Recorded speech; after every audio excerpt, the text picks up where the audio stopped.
Good morning, brave adventurers. Welcome back to the channel. I am AmalgamAsh. German HeroQuest board with double wide corridors. This is the search phrase that I used in order to be able to find what I was looking for. That is a custom-made version of the HeroQuest board commonly attributed to German design, where all of the outside corridors are double wide, which prevents those pesky heroes from being able to form a conga line and door combat their way throughout the outer edge of the map. Haha, you dumb heroes. I found a bunch of overpriced, they're probably fairly priced, but I can't afford them right now, Etsy listings for these boards. One day I'll get one. Actually, it wasn't that they were overpriced, it's that I want a folded board, and instead they have these roll-out mats, and I don't have any of those yet, so I don't have anything to match with that. I don't want the mat. I want the board. But in doing so, I found something completely different, something that I wanted to share with you, and that is HeroQuest Cooperation, a cooperative site by Flint, Darab, Bluma96, Zombie, Slev, and Acoriano3. Now, this site was last updated April 5th of 2018, so it's kind of been around a while, but essentially, this Dutch-based website that does have an English translation available is these 5 people, 3 of which got together and expanded their HeroQuest game to have all these modularity rules, new campaigns, quest books, monsters, rule adjustments, anything else that would expand their gaming experience. Brought on 2 other people to help them get this translated to English and out into the English-speaking communities. This might be new to some of you guys, so I'm hoping to share what they have created here and show it to you and see if it's something that you'd like to play at your table. So when you go to this website, which will be linked in the description below, of course, you have in the bottom right-hand corner categories, and you can learn about all of the changes that they've made to the game, including chaos spells, rule supplements, conversions, spell scrolls. What really interested me the most, though, is what I'm about to show you here. This quest book, which you can download for free, which has been designed for use with the HQ modular system. All quests from this book are playable with the board sections introduced in this thread. The different colors of the corridors have been implemented to provide the evil wizard player with a better overview of the tiles being used. This is free for personal use only. Commercial use is strictly prohibited. The selling of this content via internet auctions will be prohibited by the rules of the auction company. In other words, please do not take this and print it out and try to sell it. No reproductions. It's all the property of Avalon Hill anyway. So past this point are going to be spoilers for just the first few quests of HeroQuest. If you are a hero player and not a Zargon, you may wish to look away. However, if you're a Zargon or you're a hero player who doesn't mind seeing the layout of the first just few quests, this doesn't really spoil the canonical quests, and you'll learn why very soon. Boom, this is the maze. So what you are looking at here is the first quest available, sort of, in UK editions of HeroQuest. Really what this is a board put together by Modular parts. These are the modular tiles that come with this system, rather than the official HeroQuest map on the board.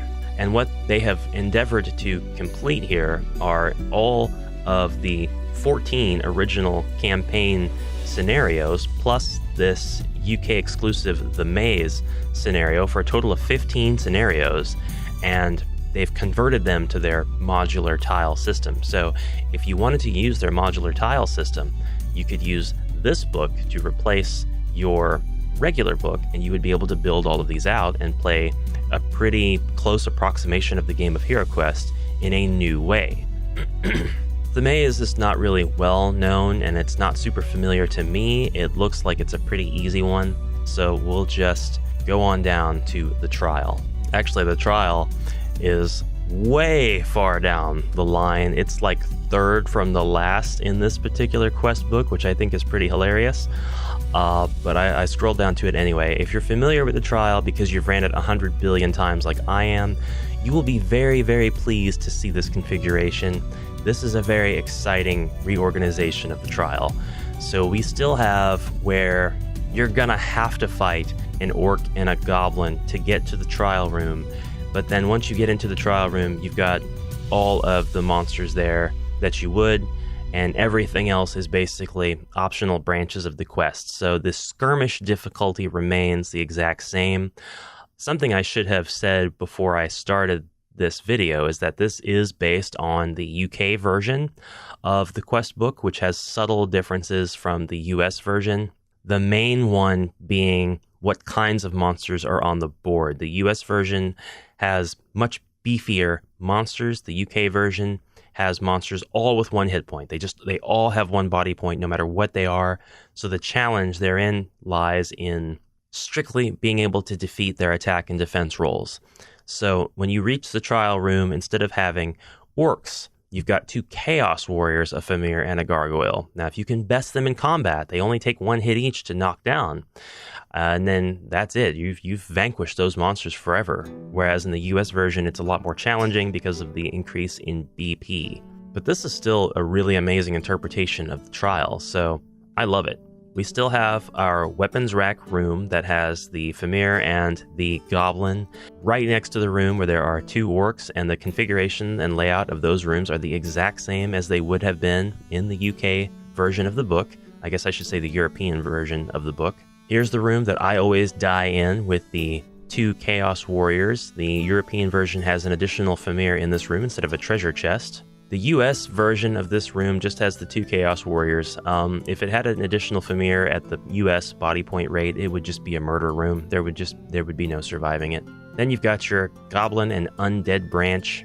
It's just a kind of oddly cozy version of the trial. I really like it. So now I'm going to run over and look at the Rescue of Sir Ragnar, another one that a lot of you are probably familiar with. It's right here.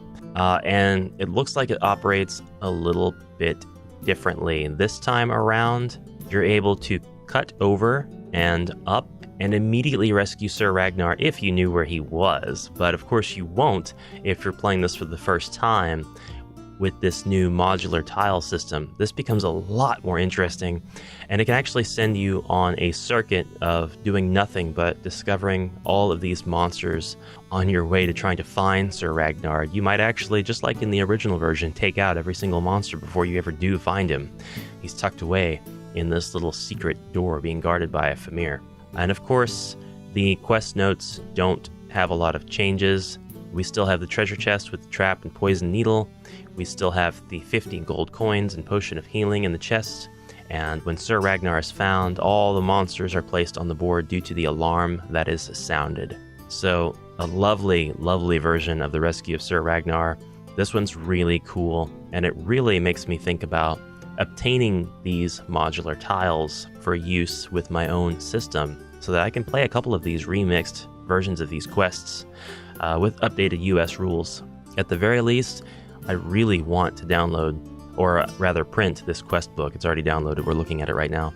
I want to look at one more because these are a lot of fun to look at. So the next one will be the Lair of the Orc Warlord. Yes, and this one is also pretty simple. I mean, they're just lovely how simple they are, but it doesn't take anything away from the game at all.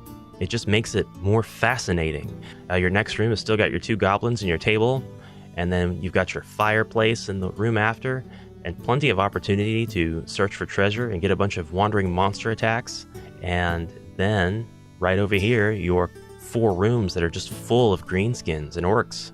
It's great. It's lovely. There's Ulog. Not a lot of changes, just map changes. Maps, and of course, using the UK configurations of enemies. I love it. I really do. It's awesome. I'm wanting to look at another one. If you stick around, we'll look at one more. Just one more, though.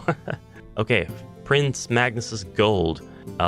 This one's got a bit of a translation hiccup in the title, but that's okay. It's not likely to change. Prince Magnus's Gold has us going down many corridors and through rooms. We're basically going to cover the entire map on foot before we do get to the chests. And by the time we get to the chests, we won't have anything left to threaten our movement to carry the chests back. So that's usually how my games go with Prince Magnus Gold anyway. If I missed any doors on the way there, I usually open them on the way back, or heroes that play with me open the doors to explore more on the way back. Nothing is really threatening their movement as long as they're not searching for treasure and getting wandering monsters. Again, fascinating take on the circuit. We've actually got large sort of dead areas where there's not a lot going on. So you'd have a lot of unthreatened movement there for the heroes until, of course, they land on one of these traps. Pit traps, spear trap. Looks like the number of traps didn't change, that they've just simply been remixed into the new configuration. I appreciate that, because I don't think taking any traps away nor adding traps would have made a lot of sense. The quest retains its original difficulty now. All right, that was a blast. I'm like going to now be hunting for these modular tiles. Or find a way to make them myself. I think I was already on that journey, sort of. Just it's on the back burner to make all of the tiles that would make the rooms of the HeroQuest board, so that I can store them in a much smaller box or container. I've thought about taking a knife, a really sharp knife, to my HeroQuest board and cutting it such that I can trifold it, sort of like, well, into quadrants rather, sort of like the 2021 version of the board, but I don't love the idea of cutting into it. I'm too chicken to do it right now. That's gonna stay on the back burner until I understand how to do that exactly. But if I can do that, that's going to really change my storage options, because a lot of why I need to make the storage the way I do is because of the size of the boards. And I say boards because, of course, I'm using 2 Dragon Strike boards as well. And those, if I can cut down my HeroQuest board, I'm going to have to cut down my Dragon Strike boards too. But I hesitate because they don't make them anymore, and that would be removing them from existence, sort of. All right, I don't want to spoil any more of these quests for you. You can find all this cool, awesome stuff, link in the description below. It seems to me that if you have a good set of Advanced HeroQuest or Warhammer Quest, who has Warhammer Quest tiles, you would be able to recreate these rooms in this way. Some of them are a little bit bigger though, like the trial room, which is 5x6 or 6x5 tiles. And you may not have the exact number of corridor tiles needed to do this stuff, but like, look here, you've got all of this corridor space leading to this orc. If you really think about it, there's no real need to have exactly that many spaces just for that corridor. It doesn't seem to add or subtract anything to the quest overall.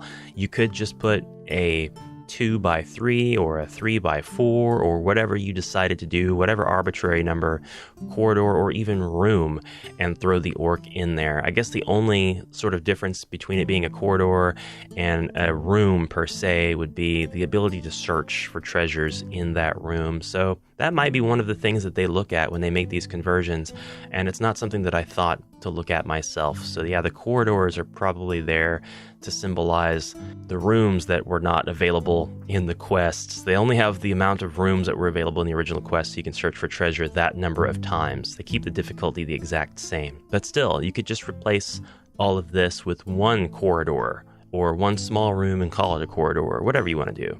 Anyway, that's enough out of me. I hope you enjoyed this video, found it informative, and I would love to know if you plan on taking these quests and throwing them down at your table. Yeah, because I would love to know what your experience with those are. Anyways, thank you very much for watching. I might have to implement some of this in a future video of my own, and I will see you tomorrow. Until then, have a fantastic rest of your day. Bye for now. Hey, did you know that a ton of the people who watch my videos are not subscribed? To get thousands of views on some of them, and I don't have thousands of subscribers. I only have 1,800. Please subscribe to my channel. There's no cookies. There's coffee. We have coffee. Even the dark side doesn't have coffee that they drink out of the Tokyo Skytree Evangelion color-changing heat reactive mug. Yeah, you eat that, dark side.